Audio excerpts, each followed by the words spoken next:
Yeah.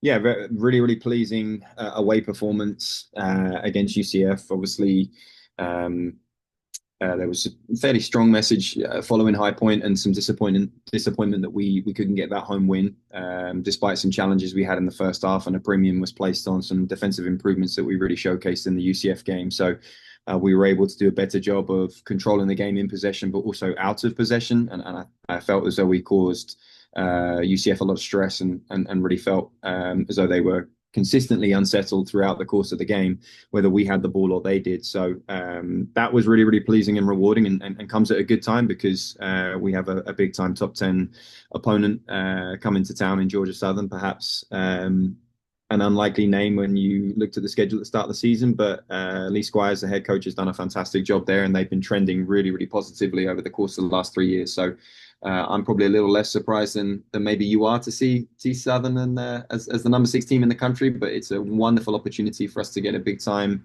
RPI win, and also make some noise when it comes to our intention to defend our regular season title.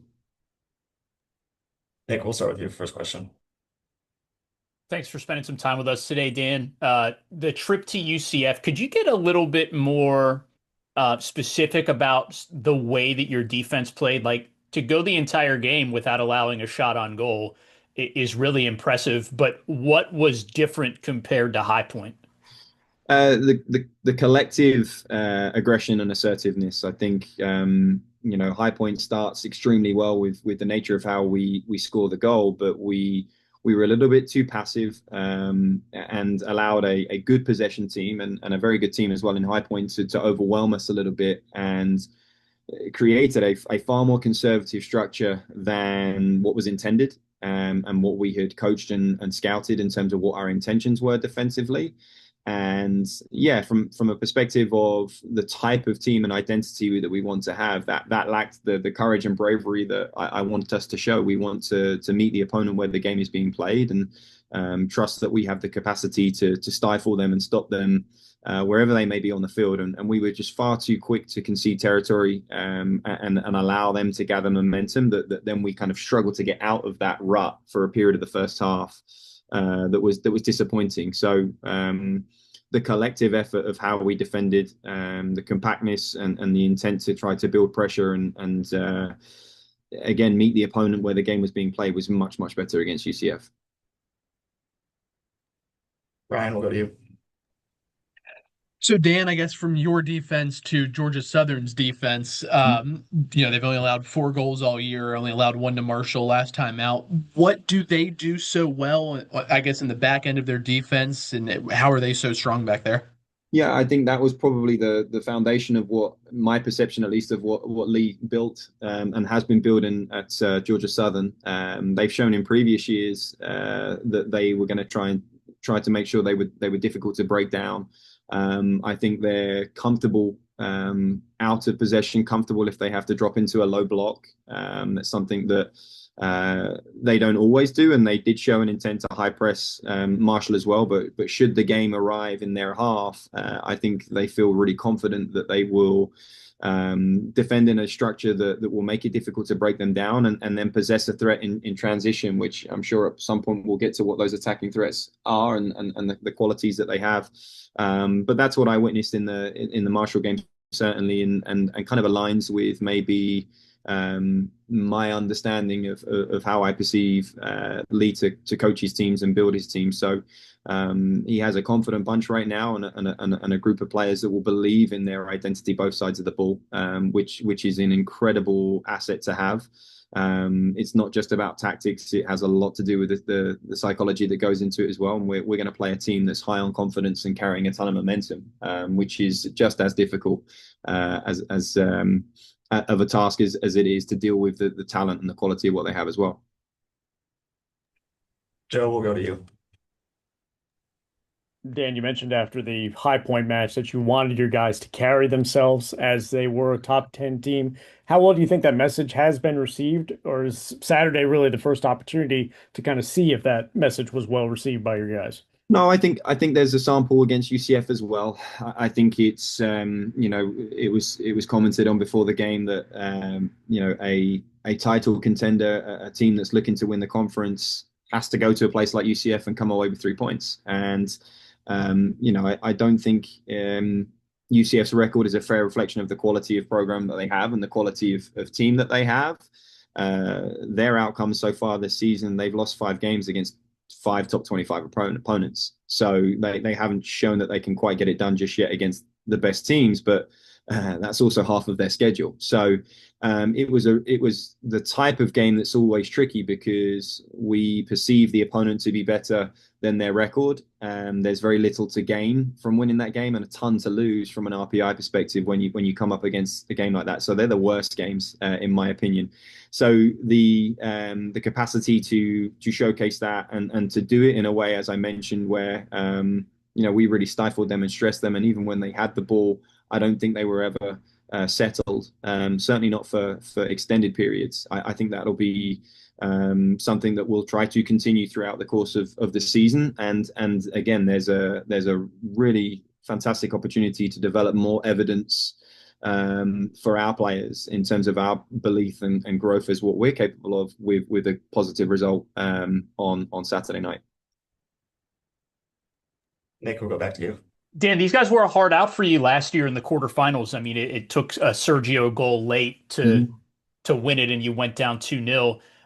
Was it apparent to you at that time that Southern was a program on the rise, that maybe some are surprised that they're a top 10 team nationally, but certainly a team that could make some noise in the Sun Belt this year?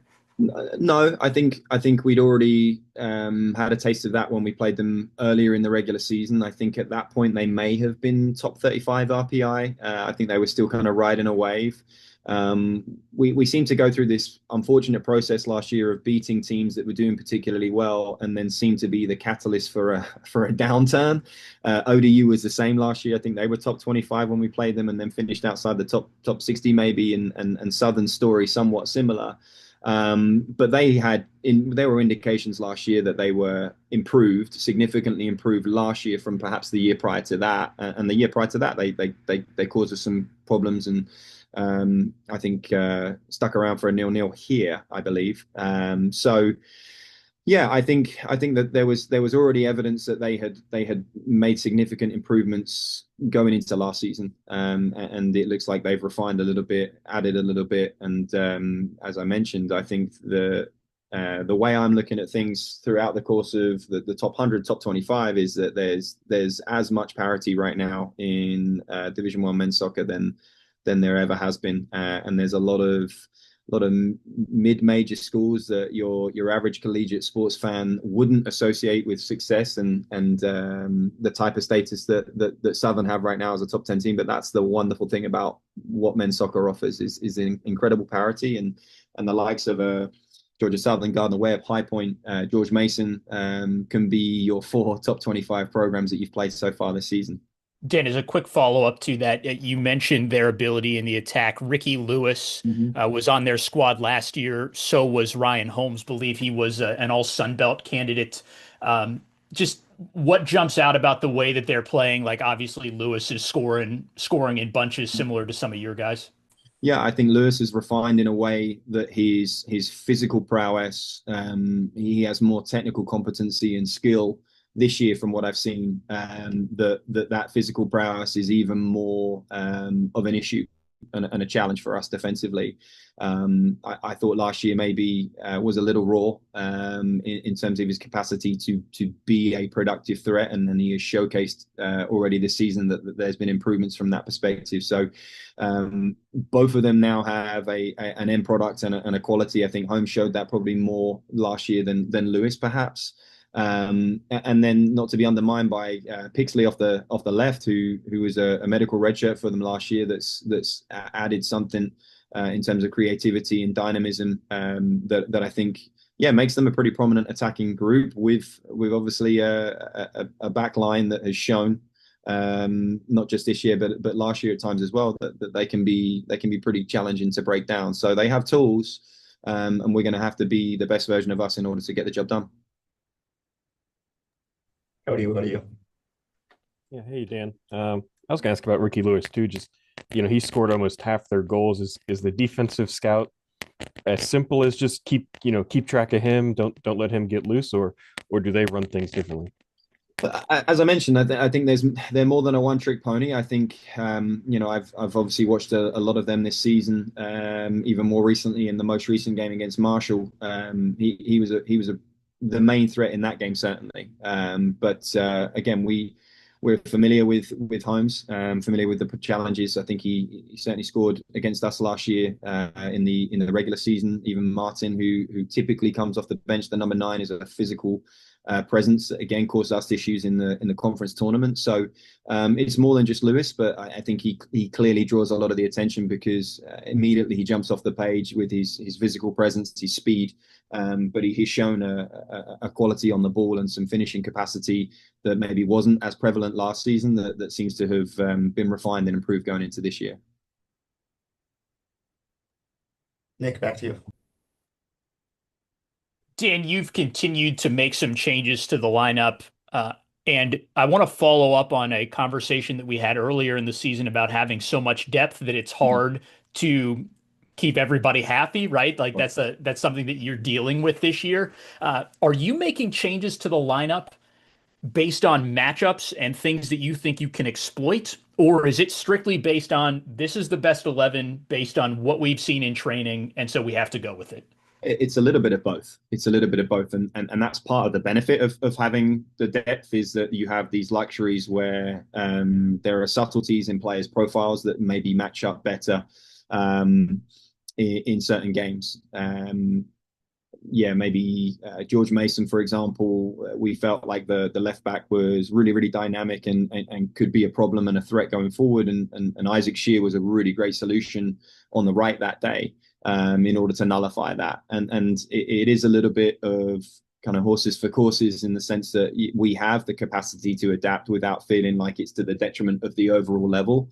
At the same time, the downside of that is, that then leads to confusion for the player that maybe then gets left out and was playing the game before and all of a sudden it's someone different. So I think it's important that we continue to remind the players that will be a dialogue that I'm more than willing to have with them as far as how we come to our decisions. There's always a method to the madness, and I don't always expect them to agree with me either. I hopefully can articulate in a way that's still productive and positive, and that they understand that there's absolutely still value that they will add to the squad and potentially even add to that game. But then their responsibility is to navigate that as professionally as they can and effectively, prove that they are right and that I was wrong and perform in training and perform when they come on the next time to make me realize that, okay, I made a mistake and I'm okay with getting things wrong sometimes and owning up to that fact. So again, it takes a lot of mental fortitude what we're asking the players to do, because there has probably been more changes and more mix-ups on the nature of how we've created our structure or personnel than maybe ever before. And there's an opposite benefit to having a settled 11 and players getting into a routine and getting into a rhythm. So we're trying to strike a really, really delicate balance right now of maintaining a squad of players that are motivated and ready to jump on an opportunity should it come their way, without it being to the detriment of the fluency of how we play and disrupting the rhythm of what we're trying to do at the same time. Nick, you have another question? I sure do, Adam. Sammy has scored 2 and 5, Dan. How have you seen are you happy with his development and how have Marcus and Pablo maybe rubbed off on him? Like I can't imagine a better situation for a freshman than to learn from 2 of the best goal scorers in the Sun Belt. Yeah, we've been so pleased with Sammy. I think he's maybe a nice word to describe him is disruptive. He probably has no business scoring the goal against UCF, but it takes someone like Sammy to run that down and to be a problem and to cause a problem. There's almost like a freshman, naive would be the wrong word, but like a freshman like freedom to him that when he comes into the game, he's gonna cause a little bit of havoc. And he's been wonderful in that regard. He has a willingness and a work ethic to press, to chase things down, to chase lost causes down, and territorially it might just lead to us winning a throw in or him winning the ball back and drawing a foul, which he did against UCF, and then ultimately tracking one down and causing a problem for a centre back and a goalkeeper, and leads to his goal. So we're excited about where he's at right now. Super excited about his long-term future. And again, I do think it's a nice environment for him, in the sense that we have the luxury of not necessarily needing to call on him just yet, from the word go, with the quality of what we have in Marcus and Pablo.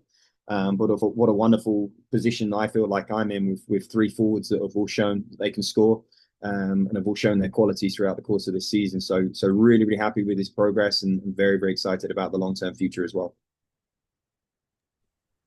Any other questions? Anyone wants to jump in? Nick, you got another one. Yeah, well, if you're offering, I'll take it. Dan, can you speak to Felix's versatility? He's kind of played just about everywhere for you on the flanks this year.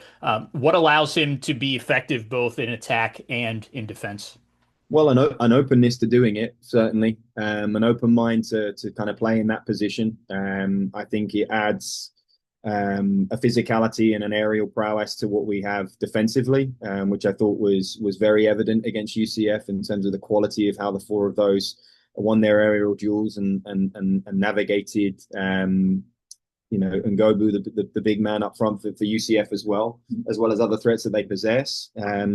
And then, still being able to feel as though we can get him into attacking areas where he can play with his identity and play to his attacking strengths, higher on the left at times. I thought I was happy with the nature of how the game developed down that side, and the problems that we were able to cause with Felix joining a little bit later, and then obviously Marcus drifting that side a little bit more than perhaps we've asked him to before. But as I've mentioned before, Marcus enjoys being the creator sometimes, and being engaged and involved in the ball, and Paolo will be happy if you just create 3 chances, even if he only touches it 5 times. So they're a nice combination together, and complement each other well.